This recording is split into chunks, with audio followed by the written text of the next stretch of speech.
السلام علیکم پیارے بچوں، آج ہم سبق حقوق العباد کی مشق کا سوال نمبر 1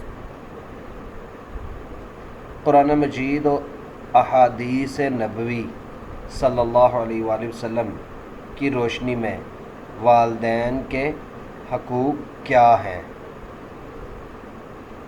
پیارے بچوں، اس سوال کے بارے میں آج کے سبق میں ہم پڑھیں گے۔ آپ کی اسلامیات کی کتاب کے صفحہ نمبر 61 پر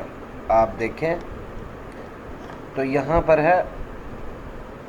صفحہ نمبر 61 کی آخری لائن ہے، یہاں سے یہ سٹارٹ ہوگا، آخری لائن ہے یہ۔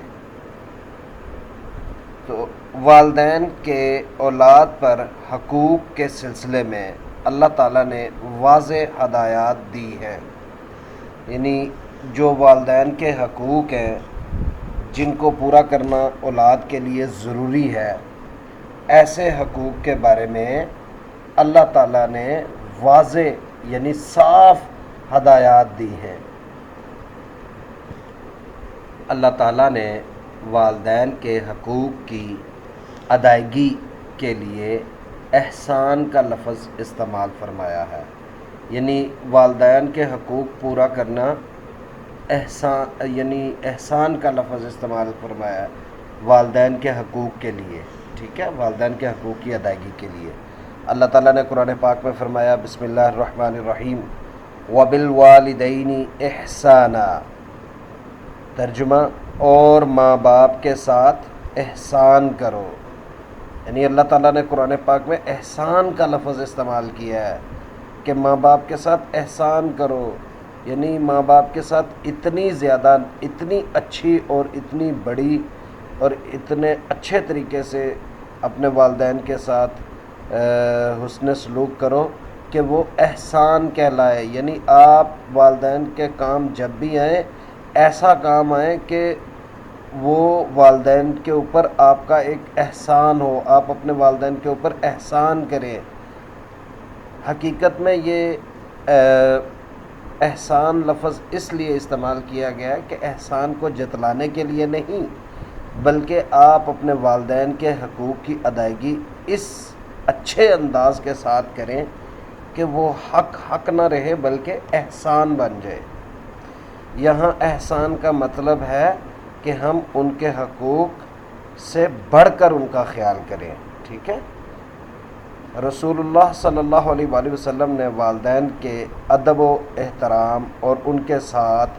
اچھے برتاؤ کی بہت تاکید فرمائی ہے، اور سب سے زیادہ حسن سلوک کا مستحق ماں کو قرار دیا ہے، یعنی آپ صلی اللہ علیہ وآلہ وسلم نے والدین کے ادب و احترام کے بارے میں فرمایا، بار بار فرمایا، یعنی آپ صلی اللہ علیہ وآلہ وسلم نے یہ تاکید فرمائی کہ ماں باپ کے ساتھ حسن سلوک، ادب و احترام اور اچھے برتاؤ کے ساتھ پیش آؤ، اور پھر فرمایا کہ سب سے زیادہ حسن سلوک یعنی سب سے زیادہ اچھے برتاؤ کا مستحق، یعنی کس کا حق بنتا ہے، وہ ہے ماں۔ آپ صلی اللہ علیہ وآلہ وسلم نے ماں کے بارے میں فرمایا، الجنت تحت اقدام الامہات، یعنی ترجمہ ہے جنت ماؤں کے قدموں تلے ہے۔ اصل میں اس کا مطلب یہ ہے کہ ماں کی خدمت اتنی زیادہ کرو، اس کے پاؤں دباؤ،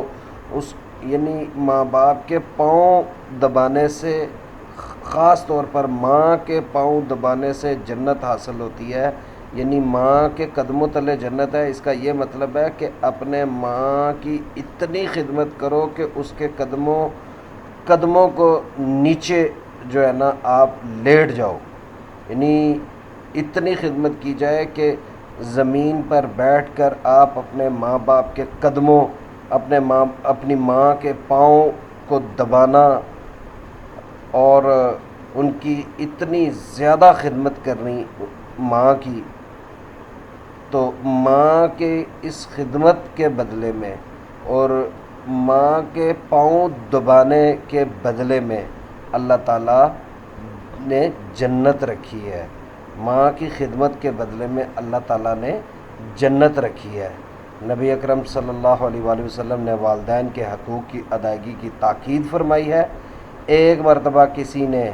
رسول صلی اللہ علیہ وآلہ وسلم سے پوچھا، میرے حسن سلوک کا سب سے زیادہ مستحق کون ہے؟ تو آپ صلی اللہ علیہ وآلہ وسلم نے فرمایا، تمہاری ماں۔ رسول صلی اللہ علیہ وآلہ وسلم نے یہ الفاظ 3 مرتبہ دہرائے، پھر فرمایا اس کے بعد تمہارا باپ تمہارے حسن سلوک کا حقدار ہے۔ یعنی ماں جو حسن سلوک کی حقدار ہے وہ باپ سے 3 گنا زیادہ ہے۔ یعنی